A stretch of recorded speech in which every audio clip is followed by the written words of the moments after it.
La démocratie des Kalinago, jamais égalée, alors que nos bourreaux qui ont des rois lointains semèrent la mort, le sang et les chagrins.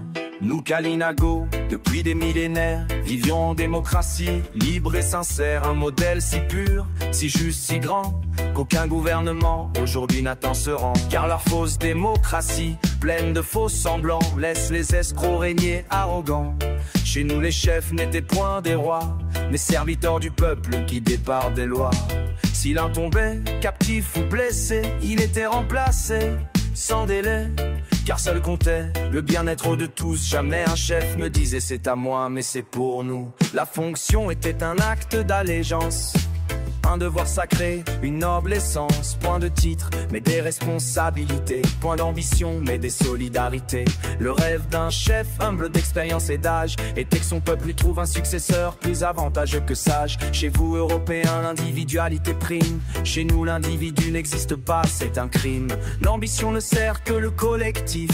Le bonheur de tous, c'est notre objectif. Si je suis aujourd'hui votre chef et votre présidente, celui ou celle qui mieux serait évident. Même si lui ou elle s'inspire de mes pensées, même si lui ou elle n'est qu'un pion des colonisateurs acharnés, même si lui ou elle ne vise que la gloire et titre éphémère, ne lui reprochez rien. Si lui ou elle nous récupère nos terres, car nul n'oubliera les trahisons cachées qui retardent encore notre souveraineté. Sachez ceci, malgré le mépris des puissants, notre souveraineté viendra tôt ou tard en chantant. Plus elle est retardée, plus la paix s'éloigne et la violence légitime, hélas, nous rejoignent. Les colonisateurs, leurs descendants aussi, ne comprendront jamais sans ce cri.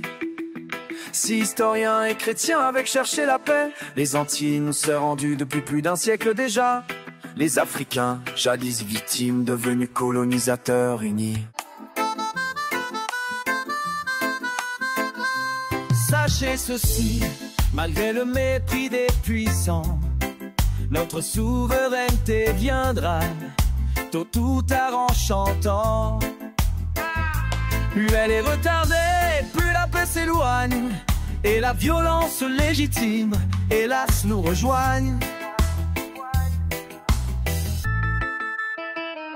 Les colonisateurs, leurs descendants aussi, ne comprendront jamais sans ce cri. Si historiens et chrétiens avaient cherché la paix, les Antilles nous seraient rendues de plus d'un siècle déjà. Mais non, nos terres volées, notre peuple démuni, les Africains jadis victimes devenus colonisateurs unis. Leurs discours, plagiat de leurs anciens maîtres, leur avidité à nous réduire au musée pour renaître. Alors que nous reste-t-il sinon la lutte pour retrouver nos droits, nos terres, notre but? Nos dieux m'ont placé face à vous en vieillard handicapé pour tester votre morale, votre humanité.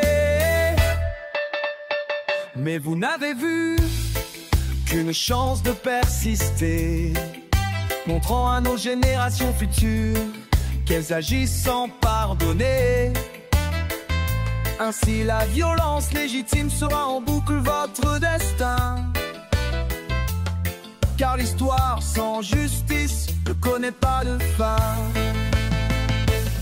Un conseil que les Européens vous donnent des terres sur leur continent.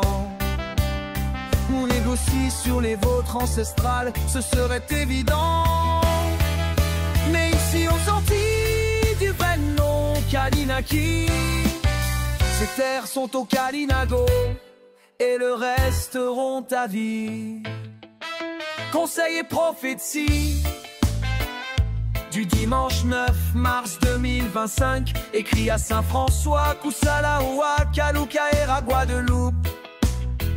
Par Yanis Olivier Kalinago, chef et président du peuple des Kalinago. Né en Guadeloupe, Kalukaera, Kusalaoua, autochtone de l'archipel Kalinaki depuis 7000 ans.